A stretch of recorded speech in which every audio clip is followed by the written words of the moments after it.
respondiendo un poco a la cuestión de Cataluña y su analogía con esta entelequia que es el euskera batúa y todo esto, es una cosa muy curiosa, ¿no? Bueno, primero que está más que demostrado que la lengua castellana se hablaba en Barcelona desde siglo XIV, XV, ya hubo una gran tradición de imprentas enseguida en castellano.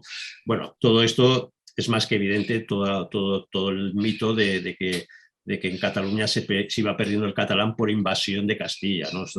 Se hablaba el castellano porque era la lengua franca, se hablaba el italiano porque era la lengua de la marina en el Mediterráneo, bueno, y se hizo una lengua tan propia como el catalán, ¿no?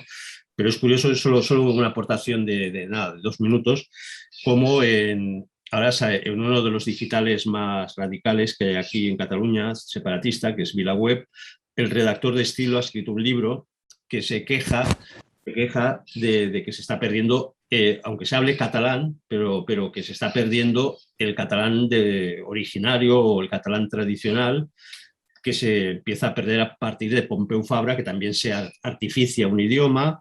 Y entonces lo que está pasando, primero, que la inmersión lingüística en zonas como Barcelona y entorno metropolitano, la lengua que se habla mayoritariamente, incluso entre los jóvenes, ya pues los últimos estudios ya es, vamos, el 80% prácticamente, hablan en castellano como lengua propia. Esto significa que no se puede ir contra la naturaleza de las cosas. Pero además lo que está ocurriendo, que es los que hemos aprendido catalán, pero no es nuestra lengua materna, lo que hacemos y se queja este filólogo, que nuestra estructura sintáctica estamos utilizando el castellano y los léxicos simplemente los pasamos a catalán.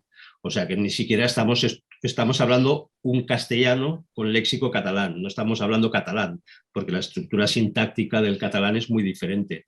Pero eso, como ya nos ha heredado maternamente, o sea, estamos hablando un castellano, curiosamente, con léxicos catalanes, ¿no? Y entonces, claro, ellos ven que esto es el final de ese gran sueño de que todo el mundo, la lengua propia es el catalán, pero esto es una falsificación de la realidad, ¿no? Bien, bueno, yo quisiera apuntar una cosa sobre este tema, precisamente eso que nos dices, Javier. Bueno, es que un idioma sirve para comunicarse. Entonces, cuando empieza a ser deficitario para esa función, por muchos motivos, pues empieza a hablar menos. Estamos viendo como en los últimos años, sobre todo los jóvenes de la provincia de Barcelona, pues cada vez hablan menos el catalán entre ellos. Bueno, Claro. esto es que es un fenómeno pues, que de siempre, de todas las lenguas. ¿Cuántas lenguas han desaparecido? Muchas. Nosotros disponemos de una herramienta lingüística fundamental que yo creo que debemos llamar español, es decir, porque castellano es el origen del idioma, es decir, es el dialecto central y originario del idioma, pero el castellano es el español que se habla en las dos Castillas, técnicamente, habría que decir, ¿no? El dialecto castellano, el dialecto andaluz, extremeño, de aragonés, el idioma es el español, ¿no? Entonces, claro, Cataluña pues es bilingüe y los datos que hay es que hay más gente que tiene como lengua propia el español que el catalán, bastante más. Creo que era un 55% de la población de Cataluña que utilizaba el español como lengua propia y un 40% que utilizaba el catalán. Pero esto es que son datos sociológicos porque este es el proceso histórico lingüístico. Entonces, por mucho dinero público que se meta, pues si no es el idioma más válido para comunicarse, pues no progresará. Pero yo digo, yo contra el catalán, como todo español, no debe tener nada en contra, desde luego es un idioma hispánico, nacido en la península, y románico, es decir, hermano del español, pues yo creo que es intercomprensible en gran medida, solamente con estar un tiempo ahí pues se comprende casi en un 90%, cosa distinta del euskera, que el euskera sí que es un delirio artificioso y disparatado, es decir, yo distinguiría una cuestión de la otra, porque el euskera es un idioma imposible para un hispanohablante, ¿no? Es decir, batúa o no batúa o lo que sea, no, es un idioma imposible. Y sobre todo innecesario, porque si ya hablan el español, ¿para qué van a hablar el euskera? En un mundo cada vez más globalizado, con pues las redes, todos los televisiones, todo metiéndose por todas partes y lo que entra es el español, no el euskera, básicamente, porque es que es lógico, ¿no? Un idioma lo hablan como idioma propio 500.000 personas, el euskera, y otro 500 millones. Claro, es que, es decir, la biología de los idiomas pues lo tiene bastante crudo el euskera, que ya decía Unamuno que su futuro era ser una reliquia filológica estudiada en las universidades, ¿no? El bilbaíno Unamuno lo decía, ¿no? Es que es así, es que el idioma de los vizcaínos y alaveses es el español también, y sobre todo el español, muy mayoritariamente, ¿no? O sea que, es decir, toda esta polémica lingüística se basa en las ensoñaciones de grupos políticos, no sé cómo denominarlos, ¿no? Los llama euskomaníacos, a los PNVistas y batasunos, que viven en un mundo delirante, ¿no? En su mundo, es decir, en su mundo de euskos, ¿no? Es decir, una cosa delirante que no tiene mucho futuro. El problema es que este sistema político les ha favorecido enormemente. Ese es el problema, que la estructura del régimen constitucional actual pues les ha favorecido enormemente la fórmula parlamentaria, el sistema electoral, la organización territorial, pues las cesiones de los partidos generales, todos, pues es lo que les ha colocado en esa posición casi de privilegio, una cosa realmente que debe ser revertida en los próximos años, ¿no? En mi opinión, ¿no? Bueno, ¿os parece que pasemos al tema de la hispanidad? Porque hemos Sí. hablado de Castilla. Castilla es la artífice de la hispanidad. La hispanidad es un hecho grandioso. Pasamos a ese hecho grandioso, heroico, yo diría milagroso, que fue la hispanidad. Sí, bueno, Javier, ¿quieres decir algo? No se te oye. No se oye. El audio. Sí, era por relacionar lo que estabas diciendo y preguntarte sobre el tema de hispanidad, del hispanismo, que supongo que verás que hay como un complejo también en estos euskaparanoicos que decías, ¿no? Euskomaníacos ante la hispanidad, ¿no? Porque, digamos, una potencia, ¿no? Lingüística, cultural, del mismo espíritu o la misma raíz religiosa, todo esto frente pues, a estos particularismos, ¿no? Empecinados, pues claro, de ahí supongo que vendrá también que estos sean los primeros en alentar la leyenda negra, ¿no? Contra la hispanidad precisamente, pero por odio a España, ¿no? Sí, bueno, mira, es que esa es una polémica tan baja, tan pequeña, ¿no? Que realmente no sé, no creo que nos merezca mucho comentario, ¿no? Porque, es decir, pero vamos a ver, mucho vizcaíno participó en la epopeya hispánica de América. Eso fue una epopeya, ¿no? Entonces, que aquí nadie no había ningún euskomaníaco ahí, en esas huestes castellanas, ¿no? Que yo sepa, ¿no? Nadie iba por ahí con una bandera de Euskadi, nada. Esto es un disparate de finales del 19, básicamente. Y bueno, yo quiero hablar del hecho hispánico como hecho global, que tiene su matriz, evidentemente, en Castilla, evidentemente, porque lo que se trasplantó a América fueron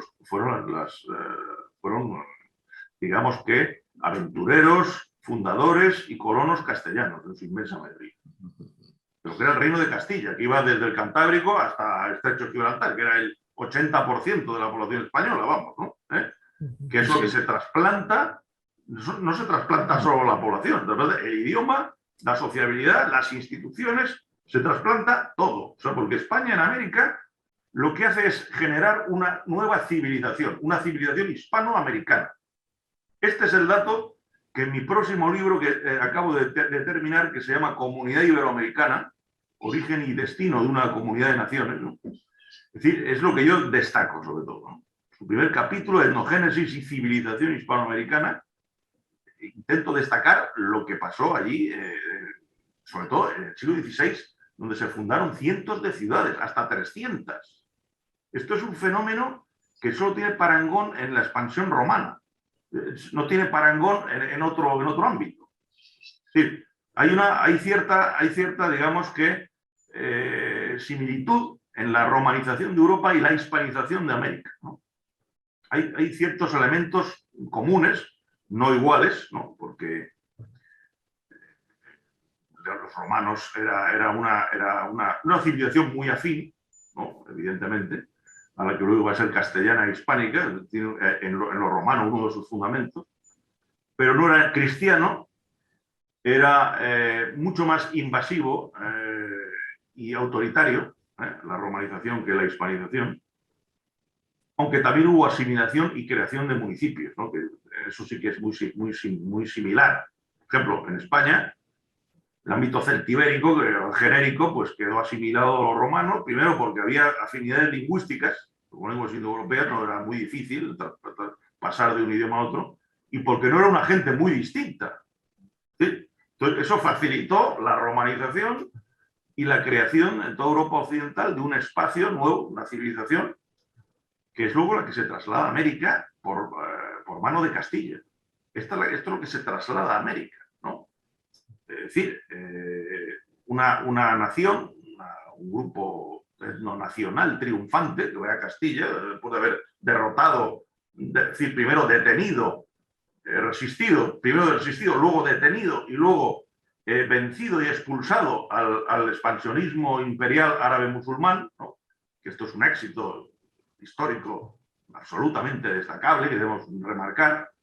Luego tuvo la capacidad de ser la vanguardia de Occidente, no sé, por la providencia, por la capacidad técnica, por el espíritu aventurero de su población. El caso es que son los que primero se asientan realmente en América. Luego que ha llegado un vikingo, yo qué sé, por ahí, bueno, esto pues vale, a lo mejor en el nordeste de Canadá llegó algún vikingo, bueno, ¿qué? Que no se fundó ninguna ciudad, ninguna civilización ni nada, ¿no? El caso es que la hispanización de América tiene como base, primero, el derecho castellano, el derecho hispánico, y luego la fundación de ciudades.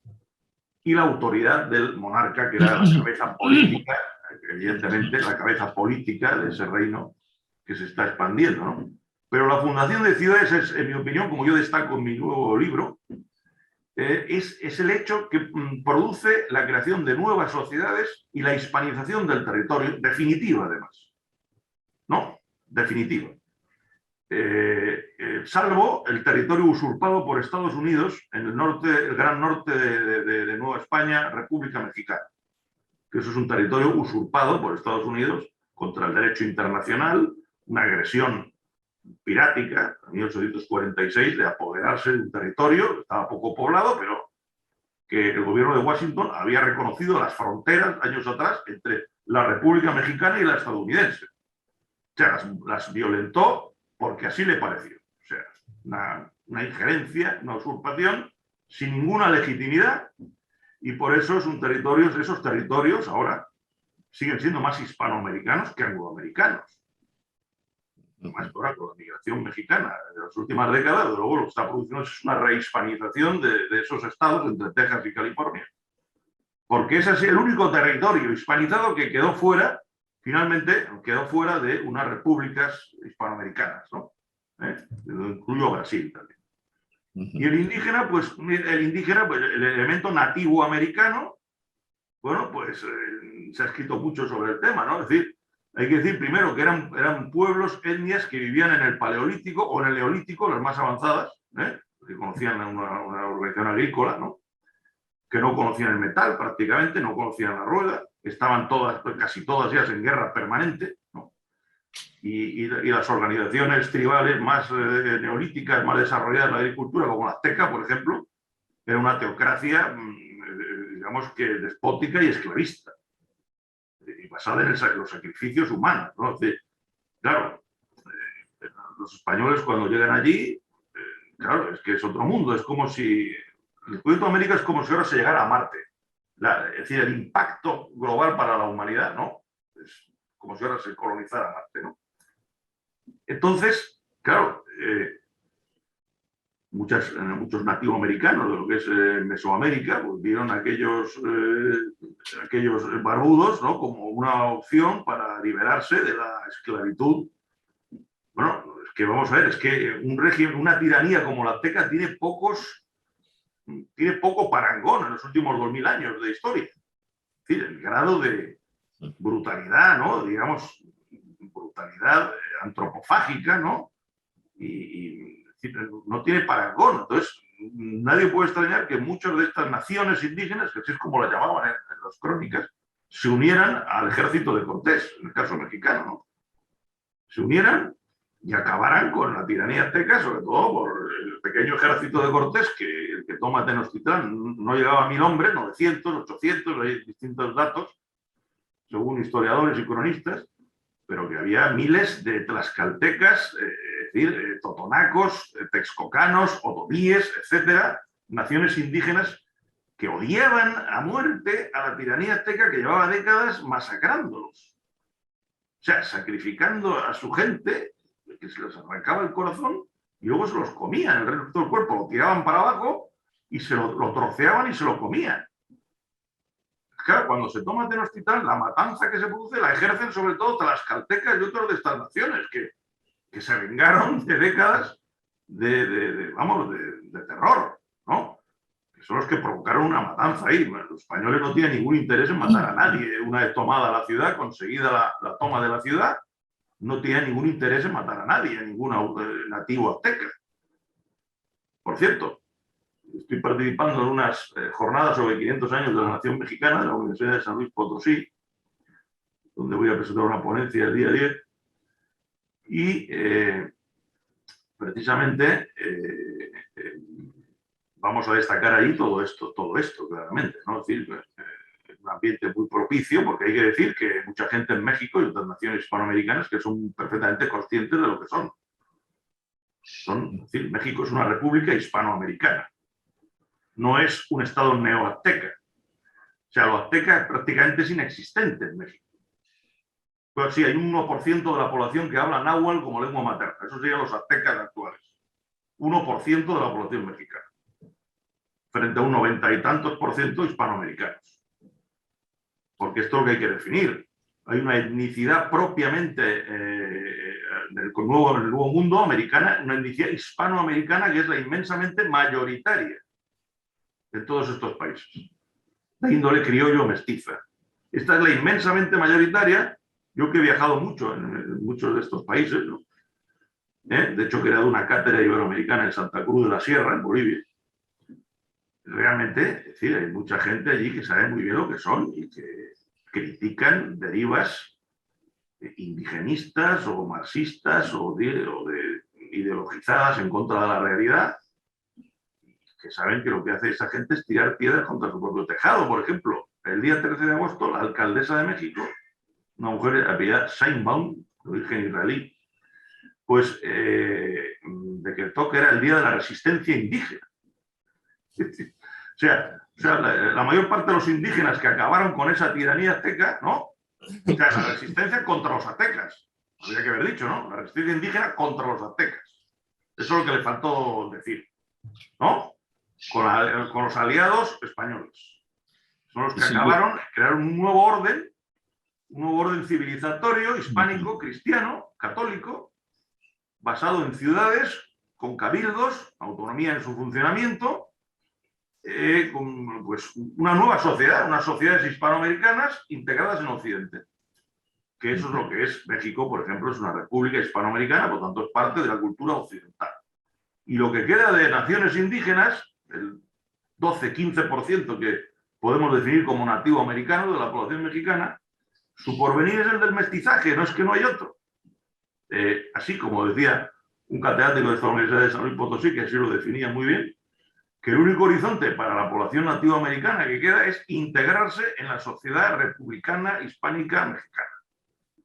No hay otra evolución, no hay otro porvenir. Por tanto, todo este indigenismo es otra postura artificiosa, antihispánica, antimexicana, antiperuana, anticolombiana, etcétera, antiargentina, que yo espero que vaya siendo refutada y que, como yo digo en mi libro, para terminar, esperemos que la integración iberoamericana en una confederación hispanoamericana pueda progresar en el futuro, ¿no?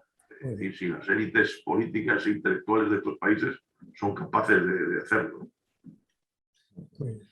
Bueno, Ernesto. Sí, bueno, es que yo enlazo con esto último que dice Ramón, porque pienso que esa es la única alternativa que hay para todo el área mundial hispanoamericano o hispano, en el sentido de que en este orden que nos están imponiendo las sectas satánicas, masónicas, mundialistas, porque yo creo que es algo satánico. La única defensa, la única protección, la única forma de supervivir el mundo hispano, que es víctima de esa atroz ingeniería que se está aplicando a machamartillo y con suma, en fin, mala intencionalidad, pues o nos unimos entre todos defendiendo lo que hemos sido y conformando una unidad estratégica mundial en defensa contra los experimentos comunistas del Foro Sao Paulo, del Grupo Puebla, de todo esto, o nos defendemos o estamos muertos, como civilización, como cultura y como sociedad. Estamos muertos. Sí, bueno, es que estamos condenados a la periferización, en lo cultural, en lo económico, postergados por lo angloprotestante o como queramos llamarlo, toda la masonería. Bueno, la masonería, pues como son sociedades secretas, pues digamos que no muestran sus programas, ¿no? Evidentemente. Pero yo en mi libro destaco como en el siglo XIX, en la primera mitad del siglo XIX, Inglaterra, a través de sus agentes secretos, banqueros, soldados, logias masónicas, actuaron muy activamente tras la derrota final de Napoleón, a partir de 1815, por separar absolutamente estos pueblos hispanoamericanos de su matriz hispánica y por separar también entre sí a todos estos pueblos hispanoamericanos. Sí. Se divide y vencerás. Y así controlas el mercado para exportar tus productos a todos esos países con tanta población, al endeudamiento monstruoso de los nuevos estados con las finanzas de Londres, etc. Y luego Estados Unidos recoge esta herencia en el siglo XX. Es decir, el imperialismo anglo-protestante, evidentemente, ha golpeado sobre todo, ha crecido, ha ascendido a costa de lo hispánico en el siglo XIX y ha continuado en el siglo XX. Es evidente, ¿no? Es decir, el ministro de Exteriores británico Canning en 1824 decía: ya la América española ya puede ser nuestra, porque ese era de sus objetivos. Es decir, manipular el proceso de emancipación, que era inevitable, en mi opinión. La emancipación, el hijo fuerte que ya se puede separar del padre, pero sigue siendo de su familia, ¿no? Pero esto fue manipulado, es decir, por el poder ascendente en aquel momento, la primera mitad del XIX, que era Inglaterra, y todo maquinado para decir, la defensa de sus intereses, lógicamente. Claro, y todo eso ha producido el fraccionamiento de Hispanoamérica, el debilitamiento de Hispanoamérica, la periferización de Iberoamérica, y luego, desde Estados Unidos, por ejemplo, desde las universidades, de la segunda mitad del XIX, empezó a promoverse el indigenismo. Porque el indigenismo tiene su origen en Estados Unidos, no lo olvidemos.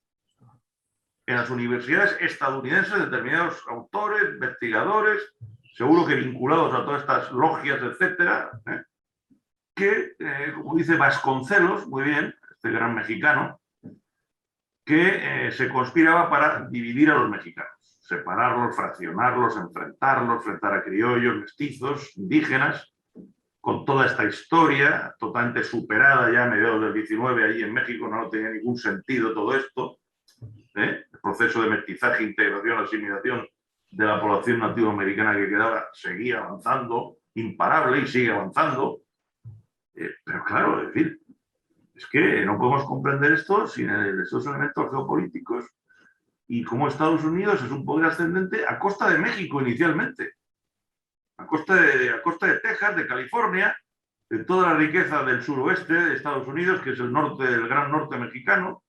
Ahí empieza realmente el ascenso mundial como potencia, gran potencia de Estados Unidos, culminado con la gran gesta cubana de los estadounidenses, el Maine, etc. ¿No? Sí, esa es la culminación del proceso que abre el siglo XX como potencia global a costa del mundo hispánico.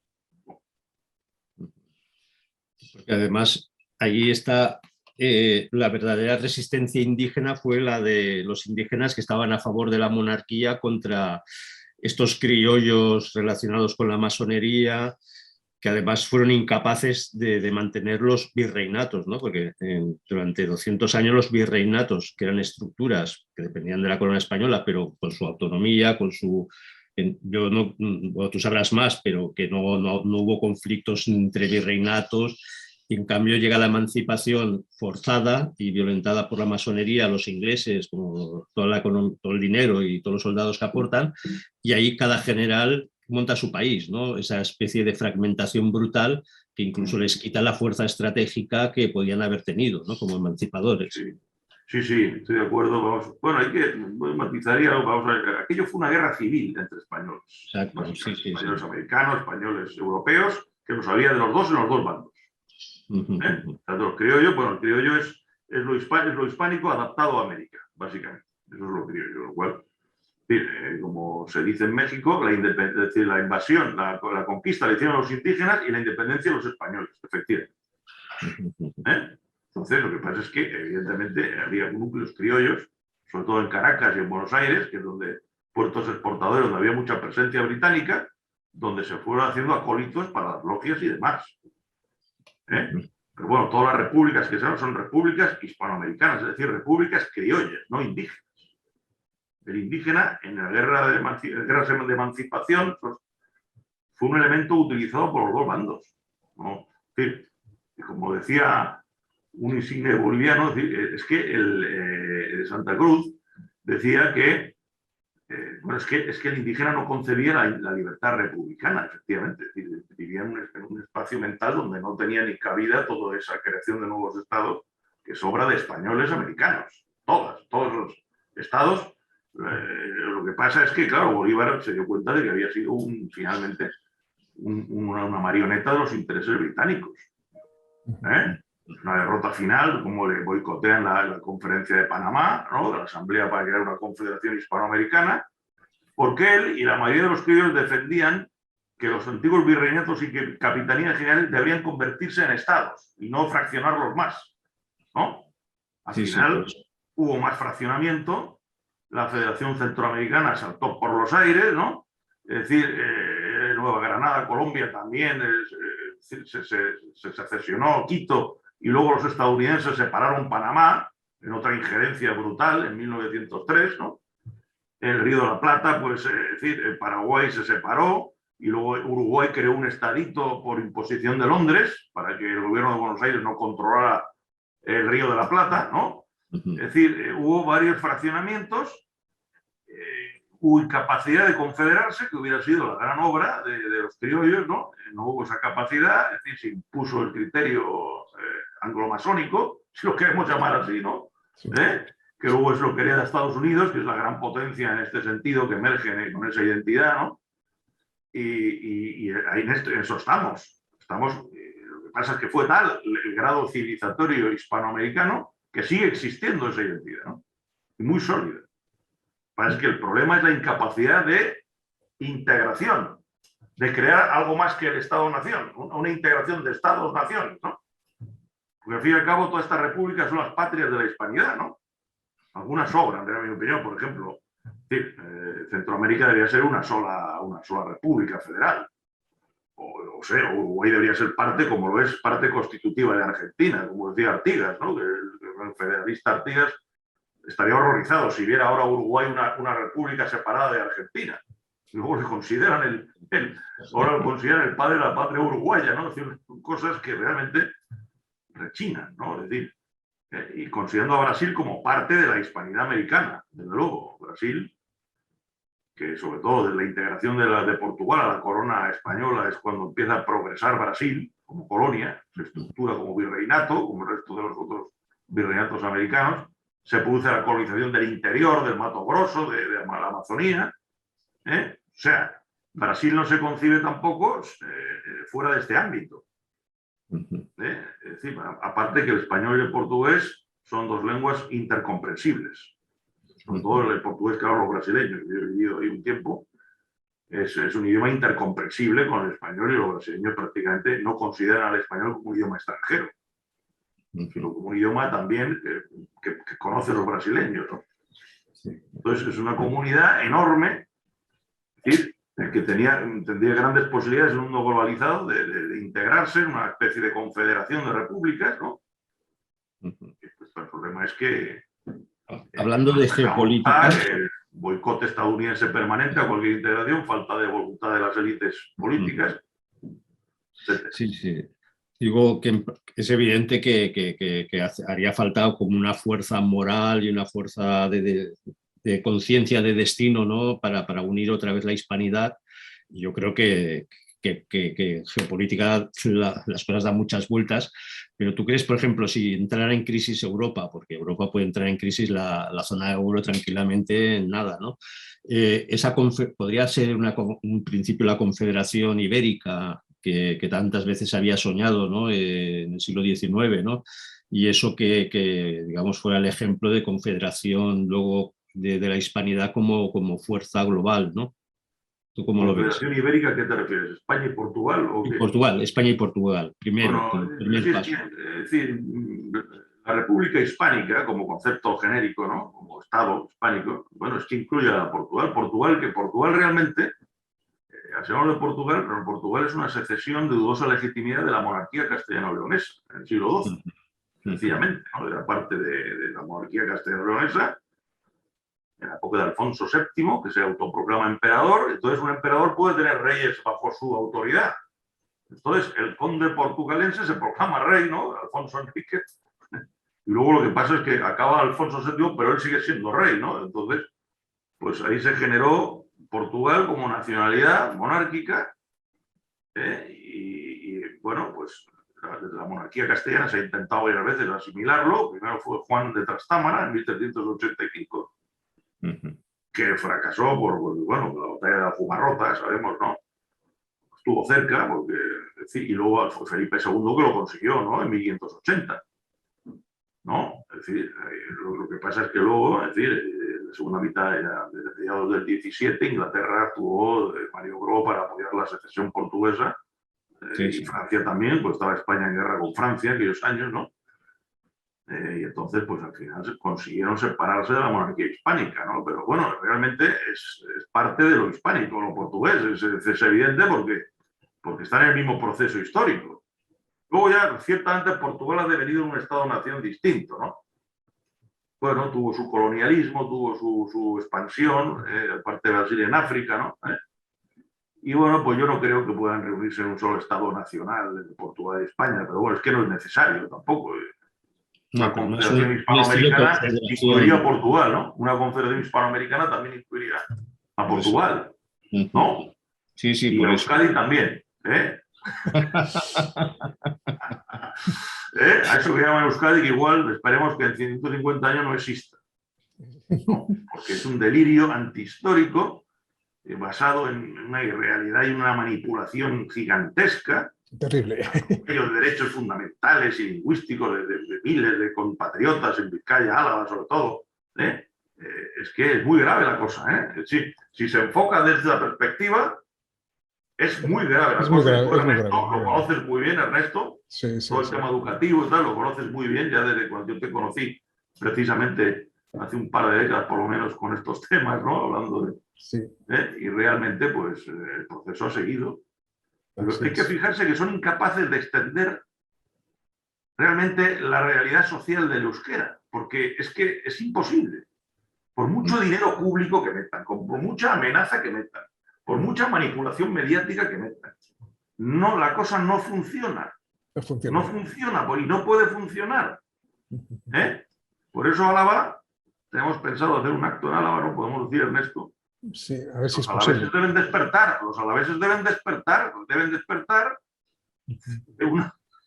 porque viven envueltos dominados por unos euskomaníacos, ¿no? Que han puesto su capital en Vitoria, un sitio donde no se habla el euskera, ¿no? Un sitio que no se habla el euskera. Fijémonos cuál es la mentalidad expansiva, patética de esta gente, ¿no? estos ultrarregionalistas, ¿no? Porque nacionalistas no son, desde luego, no existe esa nación, ¿no? Es decir, es evidente, por eso no me gusta llamarles nacionalistas, en ningún caso. Y por eso yo creo que Álava, hablando contigo, Ernesto, tú eres de allí, pues es un punto caliente de todo esto, ¿no? Claro, sí, La comunidad foral de Álava, que es un territorio castellano también, territorio de identidad castellana o castellano-vascongada, como lo quiera llamar, como se habla de identidad castellano-leonesa o castellano-manchega, hay una identidad castellano-vascongada, que es de Álava y Vizcaya, ¿no? Claramente, que siempre han pertenecido a ese ámbito, y que el idioma español es el idioma propio de esos dos territorios, tanto o más que el euskera, desde luego. En Álava, mucho más. Y en Vizcaya, así. Pues tenemos que terminar ya lo siento.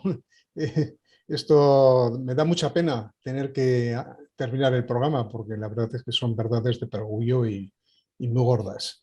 Pero... ¿Cuándo sale tu libro? Perdona, Ramón, ¿cuándo sale tu libro? Porque... Pues ya lo he terminado, acabo de terminar y pienso editarlo ahora este otoño y lo quiero presentar en varias ciudades hispanoamericanas, aparte de Madrid y otros aquí, en varias ciudades hispanoamericanas tengo comprometido presentarlo precisamente porque hay ambientes muy favorables a esto, ambientes académicos, culturales, conscientes en Hispanoamérica, de que, oye, que está en juego nuestra identidad y nuestro futuro, ¿no? Ahí dicen, ¿no?, de toda esta manipulación, fraccionamiento, periferización a la que nos quieren someter, ¿no? ¿Sí? Es que ser el segundo idioma de Occidente, el español, no tiene reflejo geopolítico. No tiene su reflejo geopolítico en una posición de la comunidad iberoamericana en el mundo. Una posición autónoma y poderosa, ¿no? Claro. Pues tenemos que terminar, lo lamento, pero el tiempo se nos acaba. Muchísimas gracias por un programa que es clarificador y que tenemos la obligación moral, los que estamos convencidos de que esto es verdad, de difundirlo a todo trapo por tierra, mar y aire. Pues muchas gracias. Bueno, muchas gracias a ti, Ernesto, Javier, y efectivamente, difundir. Y espero, sí, que presentemos el libro en Vitoria o hacer un acto ahí. Sí. Yo creo que para con los catalanes. Por esa fecha, el 12 de octubre, presentarlo. A ver si es posible. A ver si es posible, porque lo de aquí ya sabes cómo funciona. Pero bueno, tenemos una fecha global, que es el 12 de octubre, que celebramos todos los países hispanoamericanos. Sí. Lo intentaremos por todos los medios. Perfecto. Pues muchas gracias. Ramón. Muchas gracias y un saludo a todos. Un abrazo. Adiós.